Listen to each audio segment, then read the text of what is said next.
That funky live guitar music that comes on every Monday through Friday live 5 in the Evil FB Network. YouTube, check us out, subscribe, type in Newswire, Roy Blecker, you'll see my nice smiling shining face. Of course, we'll join the Mighty Met KMT 1490 AM at the bottom of the hour as we usually do.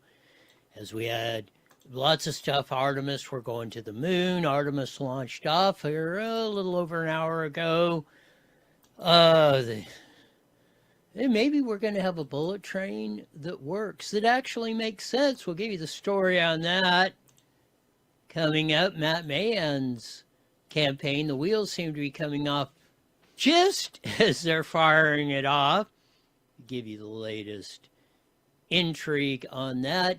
The J6 bomber case got a new revelation, and that was a whole fraud thing that came out. We'll give you an update on that. Of course, the birthright citizenship case hit the Supreme Court after Trump signed his executive orders at the first of the year, and we'll give you all the tarnations on that. Of course, we'll hit the lead story, which is Gavin Newsom's empire of fraud. But first, here it is.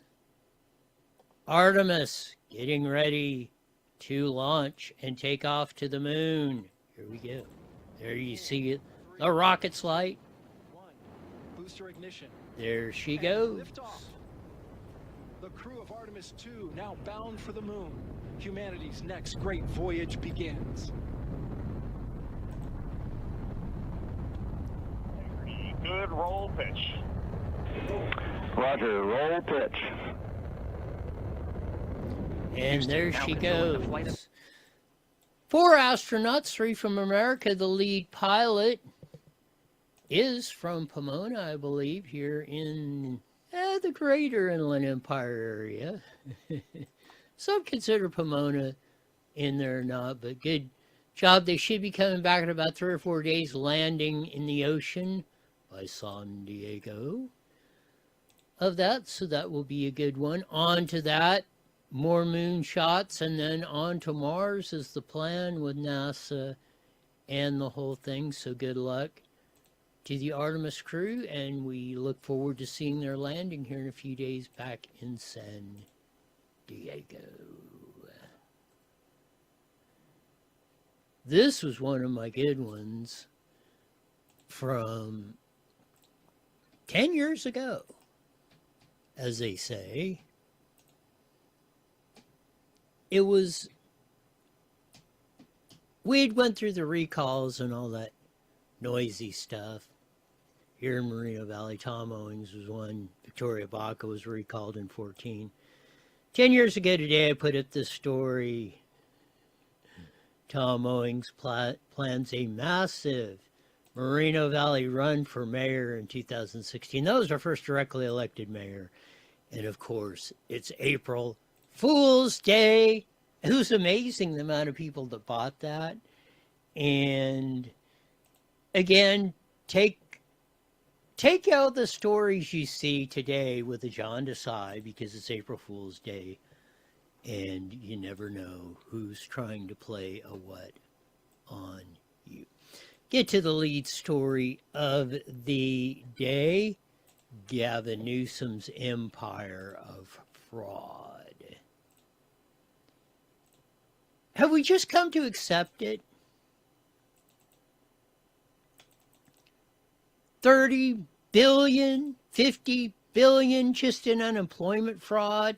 Now we're finding maybe 50 billion in Medicaid fraud. And that's being paid for by you and the rest of the 49 states too. It's incredulous that this screwball can get away with this. that we let him in California. Are we that ignorant? Are we that stupid? We don't care if he's going to run us and the stupid left are going to run us clear into the freaking ground.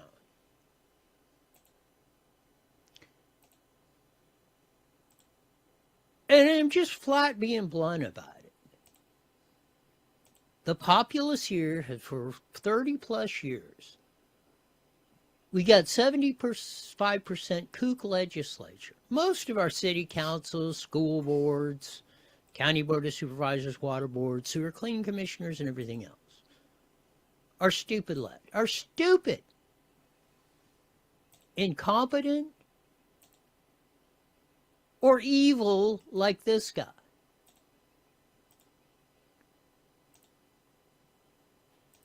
The great reporter Chris Rufo in the City Journal penned the column this week, or today, came out today. Gavin Newsom's empire fraud, California has lost at least $180 billion to fraud, according to officials and experts. So say Christopher Rufo, Ryan Thorpe, Kenneth Schrupp, and Haley Strack. This is in the City Journal, as you see. California is a cash machine. That's why it's so important, not only in the economy of the United States, but the world. The state collects some of the country's highest income, business, and fuel taxes, and now spends more than $300 billion a year. 349 is the budget that's probably going to be approved here in a couple of months. Yet everywhere you look, California seems to be falling apart. Roads are crumbling. Mismanaged wildfires have turned neighborhoods into ash.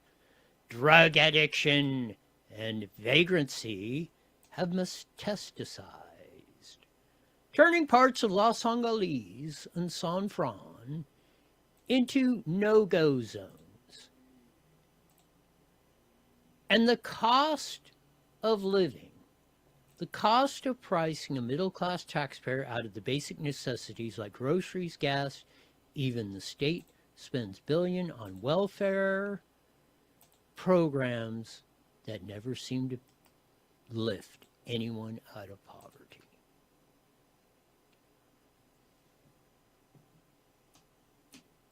They're not only not lifting anyone out of poverty, they're putting the vast majority of Californians into poverty.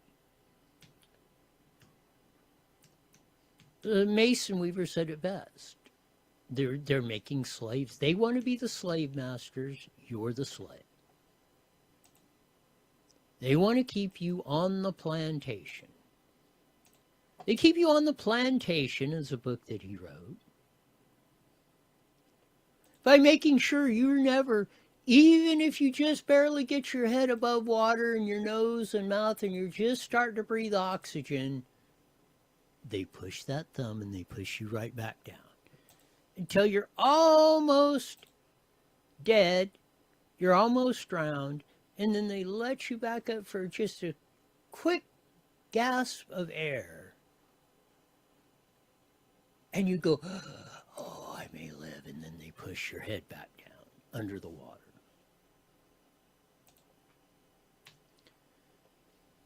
We're going to get more into the Chris Rufo article and the birthright citizenship and all that here in the rest of the hour.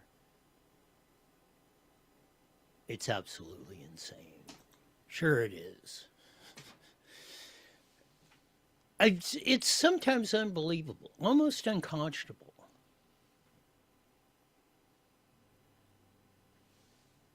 Reading more in the City Journal article, Californians are beginning to ask, where's all the money going? Have we really been sticking our heads in the sand that long?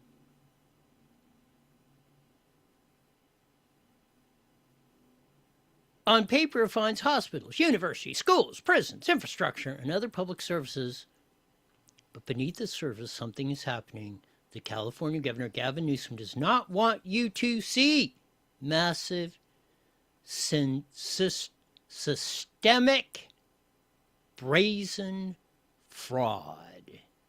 We conducted interviews with public officials, fraud experts, political figures, and reviewed hundreds of pages of government reports, state audits, criminal indictments, and other public records of California fraud, from unemployment insurance to Medicaid to failed homeless initiatives and welfare programs.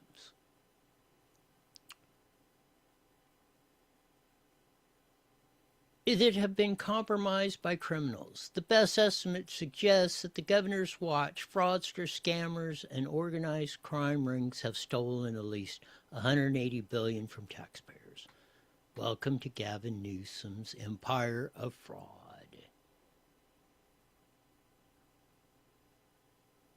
Goes on, almost 3 million Californians lost their jobs. Under the scamdemic.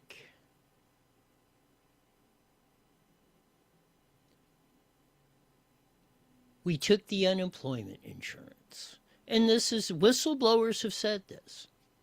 You know, when it was coming in, and our system, which the 30-year-old computer system, which couldn't handle it, nobody was getting their money, people were staying, news reports were coming on, people were 8 hours every day, they'd be on hold and no answer. Newsom walks in and just says, approve it all. Approve it all. They had more applications for unemployment than there were people over the age of 18 in California.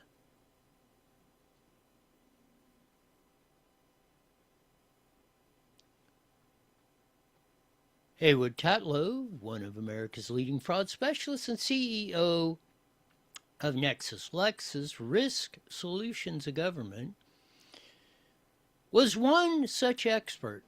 I was begging federal officials not to let the money go out like that, because it was going to be the biggest fraud in history in our country. Obviously, I wasn't successful. Obviously, Gavin Newsom was. Gavin Newsom was successful. He didn't care. He didn't want to take the heat. He was facing recall. He had the French Laundry. So he said, okay, all you suckers in California, we're going to cost you $50 billion in unemployment fraud so I don't get recalled.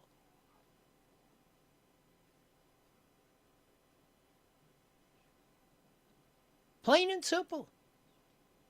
Fraud expert from NEWSOM'S was warning the Joe Biden administration, hey, you got a humongous problem.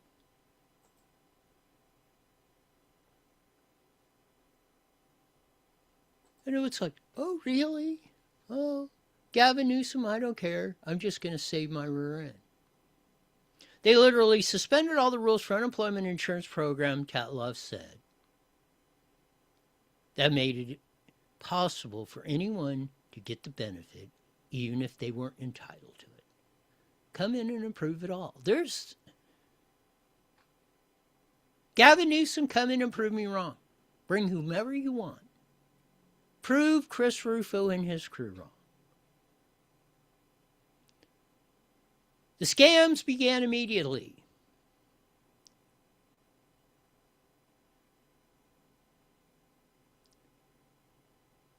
Around 2020, Fontrell Antonio Baines, a rapper from Memphis known as Newt Bizzle, released a music video on YouTube entitled EDD, Unemployment.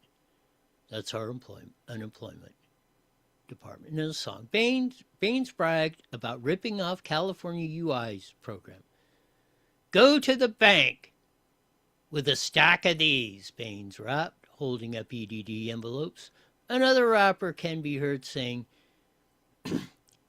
you gotta sell cocaine. I just file a claim. All told, Baines obtained more than $700,000 in stolen funds Only reason he was caught is because he was dingy enough to go make a rap song about it and brag about it. They weren't isolated incidents, as the article says. SFB Peckerwoods, a California-based neo-Nazi gang, ran the scam. Foreign agents in Russia, in China, in Venezuela, in Iran, and every point on the earth were running this because they were just approving. They had more claims than people over 18 years old in California. We didn't check anything because our computer system is 30 years old and it was that far behind and nobody knew. Once Newsom said approve it all, they just sent out the money. And we borrowed it from the federal government. We are the only state that hasn't paid it back. So you know what? All you dummies in the other 49 states are paying the bill along with us.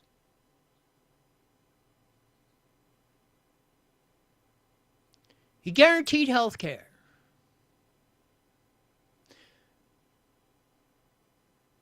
Remember, for the illegals, oh, it's only going to cost $6 billion, $12 billion. The Medi-Cal fraud. The hospice fraud.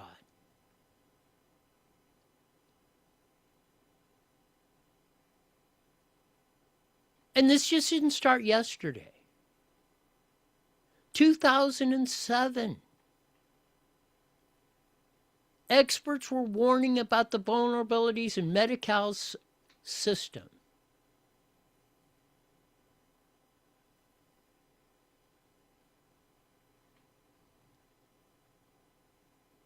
We have a systemic, as it said, as Chris Rufo and his crew said, humongous problem. They're stealing us blind. 180 is probably low. Steve Hilton just came out with $250 billion slash $450 billion over a period of 8 years.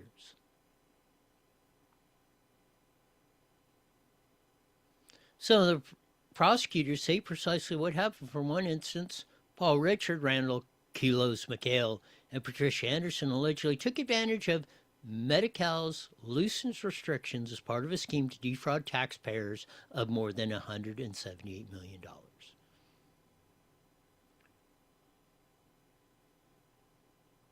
In another one, Terry Patton was charged with accepting more than $2.3 million in kickbacks and bribes from addiction treatment facilities. In-home supportive services Medi-Cal sub-programs also presented major fraud concerns. 2009, former Governor Arnold Schwarzenegger estimated IHH's fraud could be as high as 25%.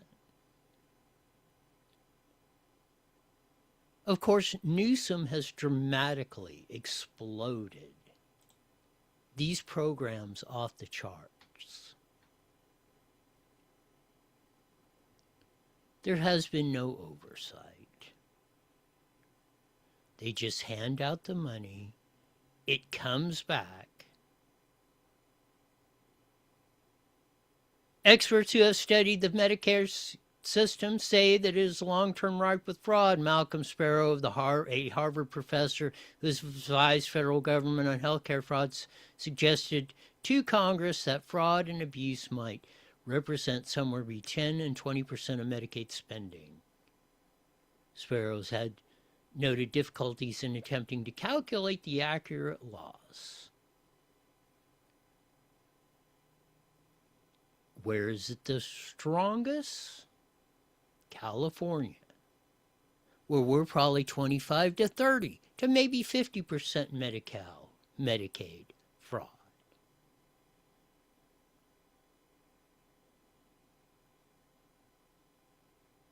Just like when the hospice thing and Cam Higby, Lori Mills, Amy Reichert,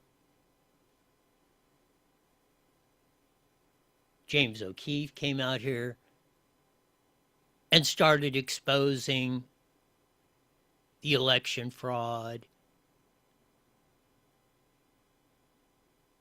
and the preschool fraud, and then the hospice fraud like Oz. First it was, oh, they're a bunch of racists, and, oh, well, we'll investigate. Oh, we want to know now.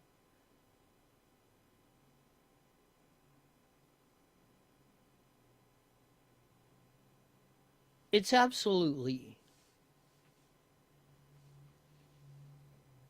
it's beyond the pale of the flat stupidity that we have injected on ourselves.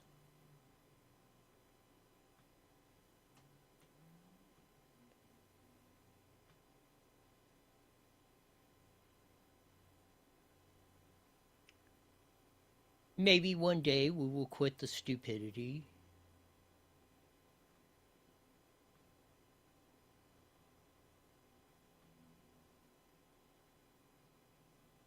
Maybe not.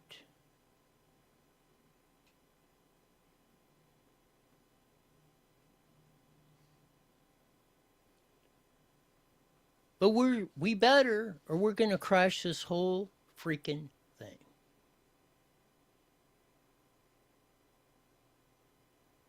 The amount of that, and we're only like a third.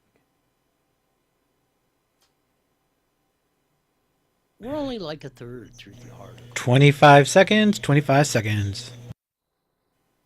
This thing just is rife. And this is probably just a tip of the iceberg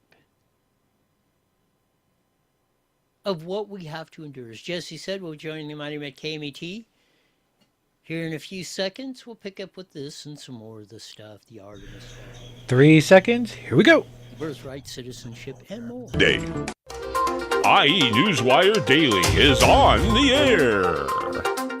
The following is a paid program. Views and claims expressed are those of the program producer and are not endorsed by this station. Opinions expressed are not necessarily those of radio station KMET, its management, employees, or affiliates.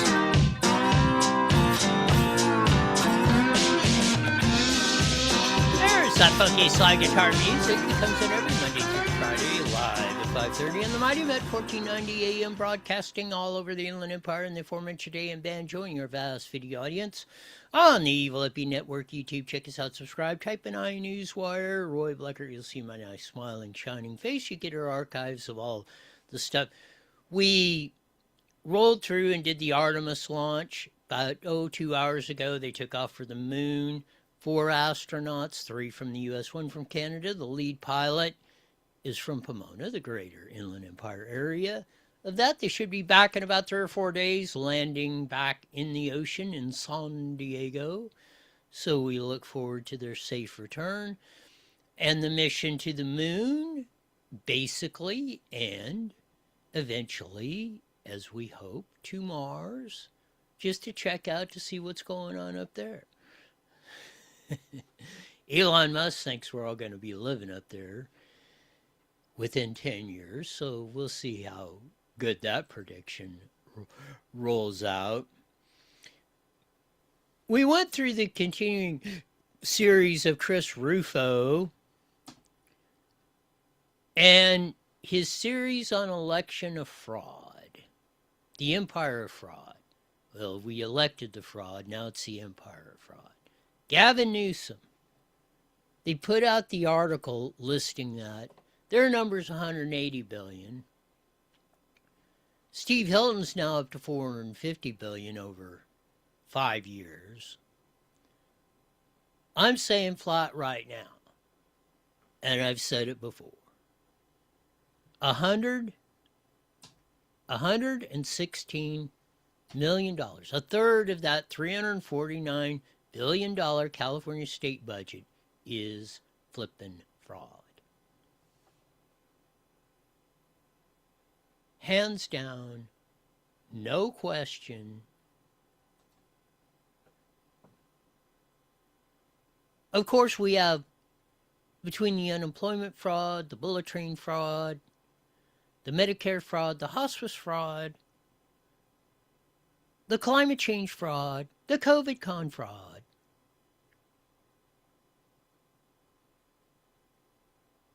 a private company is coming up with a bullet train that will probably be massively successful. Here it is. U-Haul builds a bullet train from California to Texas. You see the sign now leaving California. With the mass exodus has been going on for years. They don't have enough trucks and U-Hauls to go from California to Texas and that. Florida, Idaho, Nevada, Arizona, Georgia. So that train will probably be successful. And U-Haul will probably make a gads full of money with that.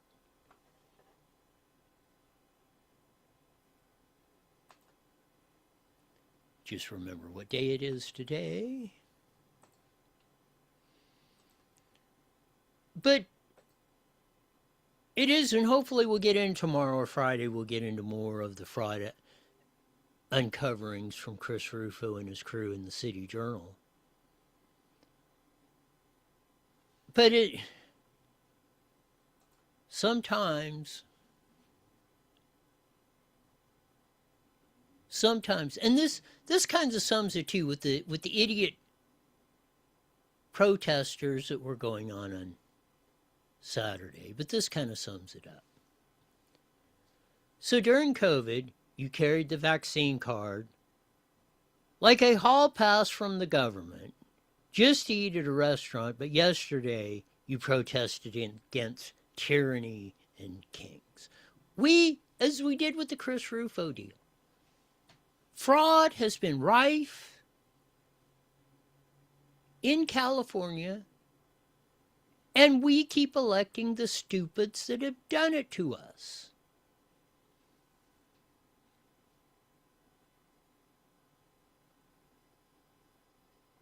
Want to stink this in before we get to the birthright citizenship, which was held in the Supreme Court today. Steve Baker reposted from John Henneman. Former Capitol Police Officer Sean A. Kitchoff failed a November FBI polygraph test when she asked if she placed the pipe bomb on January 5th, 2021, court filing states. That autistic or whatever kid that they're trying to pin it on. It's about like the Charlie Kirk deal of Tyler Robinson shooting Charlie Kirk with the 30-06 on top of the building. And then of course the fragment, it's inconclusive. And the Daily Mail hyped it a little bit, but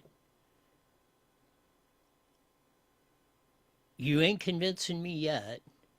They've not provided any evidence yet. And no anyone that's ever shot a weapon to full-on ballistic experts say there's no way that bullet, if it came out of a 30-06, if it wouldn't have blown his head clear off, it would have blown the whole back of his neck out coming out the other end. I mean, as ugly as the scene you saw, if that was a 30-06 bullet that hit him from that range in the neck like that, it would have been 10 times as gory as what you saw. So just like with this, why is our government, from Gavin Newsom to Joe Biden, pulling this crap? And why are we buying it is even a more important question.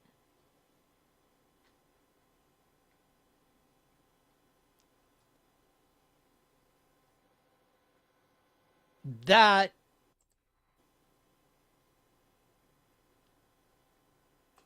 as they say, is a $64 gazillion question. Little update on the California gubernatorial race, and we told you the whole, Matt Mahan's gonna save us. Tech bros, Gary Tan, Rick Caruso, big LA developer, billionaire, what is it, that whatever goofy shopping center thing he's got going down in LA, everybody, the Grove. Oh, Rick Caruso, he's back in Mahan. Politico just posted this. Matt Mahan's top strategist part ways as gubernatorial campaign struggles to break through. His departure comes just over 2 months after Mahan entered the race. Eric Jane, who was either let go, resigned, whatever, confirmed the change to Politico, citing a difference of opinion about strategy. Jane declined to elaborate. Of course, this is 2 months after that, and Mahan is still at 3%, the big savior, the moderate. We'll get into this whole thing on taxes and what a two-faced lying B Matt Mahan is. That whole deal, and I was buying it a little bit. No, this guy is... I mean, I guess if you have the choice between Katie Porter, the psycho chick, and Matt Mahan, well, if you're a talk radio host, you'd probably go with Katie Porter, because you're probably going to get the same thing with a lot more drama and a lot more stuff to put on. I mean, again, I just come in here, flip on the switch, and say, oh, what's the latest on Katie? What has Katie Porter said today or done today? Get out of my effing shot, or whatever you know it would be. I mean, that's really the only difference. The only difference between Katie Porter and Matt Mahan is Matt Mahan ain't a psycho chick. But I'm glad he's in there. That's what the icky ate and keeps splitting in the vote. And I'm going to look like the biggest frickin' genius that walked on the earth. If when Shirley Weber on about July 1st certifies the election for governor, and it's Steve Hilton and Chad Bianco, because you all know, to listen to this show, know you heard the strategy here first, no matter what everyone else may claim. Birthright citizenship hit the Supreme Court today. On top of that, Donald J. showed up. It's been 235 years since we established the Supreme Court. And actually had, hearings and stuff. First time a president's actually sat in an oral arguments. This was a preview by Will Cain on Fox News. Hopefully. Here we go. Let's start here with some examples of some of the types of individuals we could be talking about, like Juan Carlos Valencia Gonzalez. Now, Juan Carlos Valencia Gonzalez was born in Santa Ana, California in 1984. His parents were from Mexico. He happens to also be the stepson of El Mencho, the leader of the Jalisco New Generation cartel. And now he is reportedly leading that very same cartel. And here's the thing. He is a United States citizen by birth. And it doesn't stop there. Reports of That's going to be key into some of the other posts we have later on, but here, just remember this. Gonzalez, El Mencho's stepson.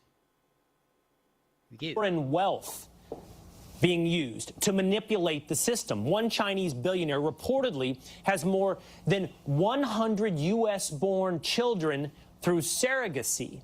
The idea, build a future family and a business succession plan. So this is key right there. This is 1.5 million. It's estimated that upwards of 1.5 million people from China, Russia, Iran, come into the U.S., pregnant women, 8.5 months, whatever, getting ready for the big day. Come here, have the kid. Yeah, 2 or 3 days, they're back to China or Russia or Iran or wherever.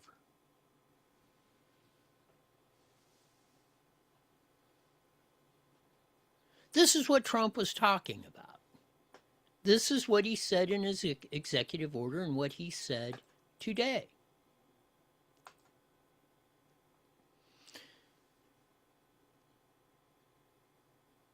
Then you have this posted by Mark Takano, our congressman out here in the IE. Everyone born in the U.S. is a citizen, period.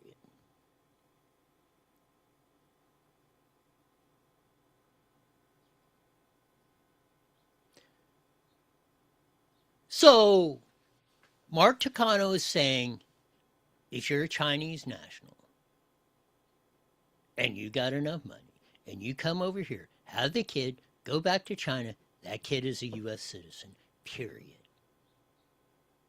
If the drug cartel's kid is born in the U.S. then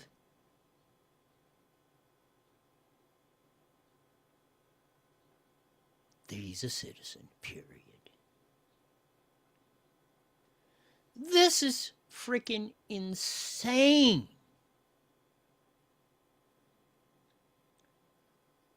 And I would invite Mark Takano, Elena Baca Santa Cruz, who reposted Mark Takano's piece. Come on in and let's have a discussion. I would love for you to defend this. Everyone born in the U.S. is a citizen. If we're at war and people are fighting, which they have been on this soil from a foreign country,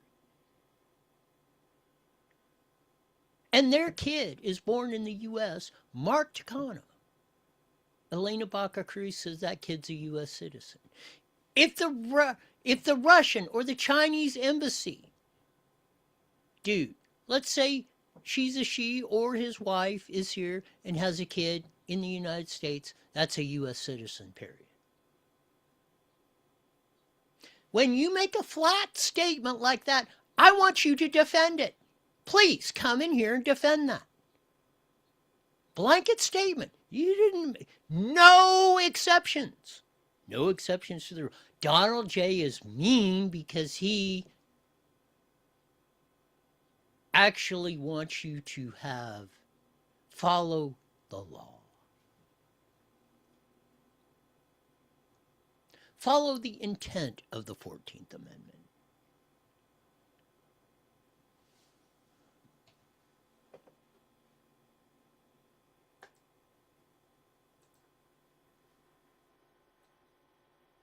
It's really, really, really imperative. Here's Trump's attorney from the U.S. Solicitor General's office, John Sauer, at the Supreme Court. Here we go. Is there's currently a system where, for example, social security numbers are generated based on the birth certificate. They say this can still be, for the vast majority of instances, completely transparent. You will still get a... No, not transparent. I'm just talking about the particulars, because now you say your rule turns on whether the person intended to stay in the United States, and I think Justice Barrett brought this up. So are we bringing pregnant women in for depositions? What are we doing to figure this out? No, as I pointed out earlier, the executive order turns on lawfulness of status. So if you give birth to a baby in the hospital right now, it gets the birth certificate in the system. There's a computer system. So there's no opportunity, there's apparently no opportunity then for the person to prove or to say that they actually intended to stay in the United States? Absolutely not. The opposite is true. Their opportunity to dispute if they think they were wrongly denied, which would only happen in a tiny minority of cases, is directly addressing that guidance. After the fact, yes. After their baby has been denied citizenship, then we can go through the process. Yes. And the way that, I mean, I'm summarizing because I'm not an expert in computers, but there's a computer program that currently automatically generates a social security number. SSA says, look, a social security number, non-citizens can have them if they have work authorization, so it doesn't prove citizenship. We'll give you a social security number, provided that there's the system automatically checks the immigration status of the parents, which there are robust databases for, and then it appears no different to the vast majority of birthing parents. So again, if somebody just comes here, and we have 1.5 million nationals from other countries come in here, have a kid, go back, and that kid is considered a citizen. This is about as stupid as, 50 billion in unemployment fraud, 50 billion in Medicare fraud, 40 billion in hospice fraud. Oh, that's okay because it's our side that's doing it.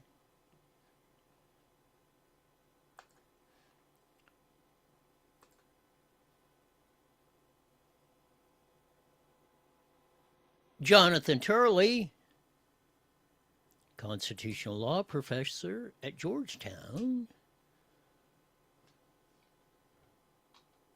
And this is part of the strategy. Let's say, okay, Kagan, Sotomayor, and the mental midget, Ketanji Brown Jackson, are all going to shoot down Trump's deal. Let's say Alito and, let's say just for funsies, Alito and Thomas are on Trump's side on this. So you get the four wild cards in this Supreme Court: Gorsuch, Kavanaugh, Roberts, and Barrett. So Jonathan Turley writes, 3 justices I previously said we were watching, Roberts, Kavanaugh, and Gorsuch, all seem to play and not locks for the government. The justices dismissed the relevance of policy arguments over how many countries reject birthright citizenship today and noted it's a different world but the same Constitution.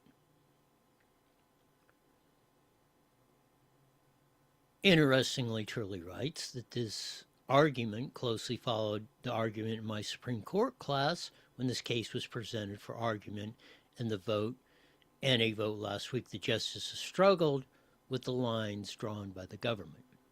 The ACLU clearly had a lock on the 3 liberals, but had more justices in play than the government would have hoped. We ended where we began, in the odds do not favor the administration, but there is no firm evidence of a majority. And that's the way I see it. It's a tougher road because let's say Alito and Thomas are on Trump's side. They got to get 3 of the 4 wild cards, where the other side only has to have 2. Because they already got 3. So it's going to be a tough road. I think Trump's on the exact right track on this. And the intent was for the children of slaves not to be denied citizenship back in 1870, whatever, after the Civil War and the 14th Amendment was written. The intention was not to have 1.5 million people come over here, have a kid, go back, and that kid is an American citizen.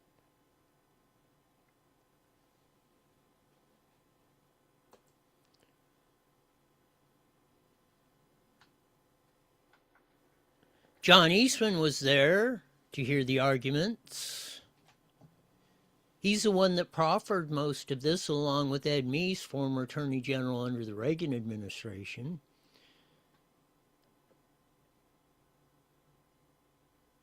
And we shall see how this thing works out. It's a long shot that they uphold Trump's executive order. But as Turley said, you never know until they write that decision. But it has been back, and this is probably the best shot it's had to pass or to be upheld. At least it's back in there and we'll get a decision one way or the other. Trump's tried his best on this one. I mean, he followed the executive order. He's got it before the Supreme Court. I don't know what else the guy could do.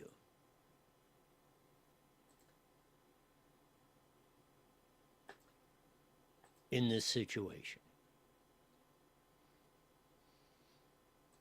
But it's going to be a very interesting and maybe even lengthy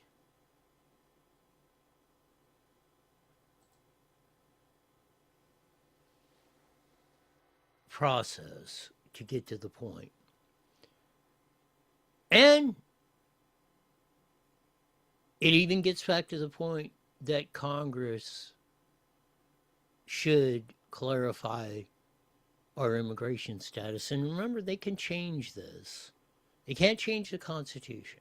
Well, they can by a 2/3 vote, I think, in both houses.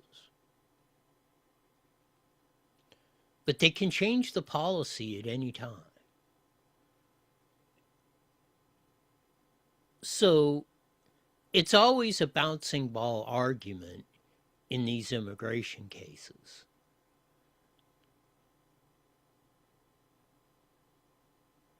But this is going to be a big one. But for all the people that have been jumping all over Trump for this and that, I mean, tell me what else he could have done. Just like with the one man, one vote thing. You know, the Senate ain't going to get it out. Well, he tries. He throws the executive order out as he did yesterday. And we'll see what the Supremes say on that. That'll definitely,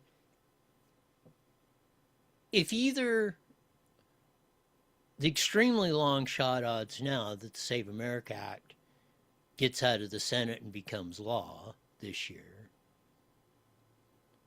and or the Supreme Court upholds the Trump election orders, which again is much more iffy, you know, then basically it's in the hands of the Supreme Court.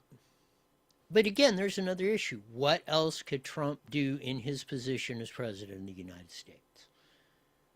I mean, he's tried to write it. If the other circumstances like this, if the Supreme Court or the Congress or whatever doesn't move or overturns it, or district courts do that, then what do you do? It all isn't a zero-sum game, as we say, but it was very interesting, the arguments in that. And again, I didn't get a sense that maybe Coney Barrett a little bit, but the other three were necessarily siding against Trump on this. So we shall see. Hopefully we'll have Susan Shelley on tomorrow. She had some other stuff to take care of today. So maybe we'll get her insights on this. Of course, coming up here in a few minutes at 6 o'clock West Coast time, Trump is going to update us on the Iran war, which he said yesterday was going to end in 2 or 3 weeks, and we were pretty close to a deal, and he was getting ready to pull the plug. And he said, hey, you know, UK, China, you're the ones that need the Straits of Hormuz opened.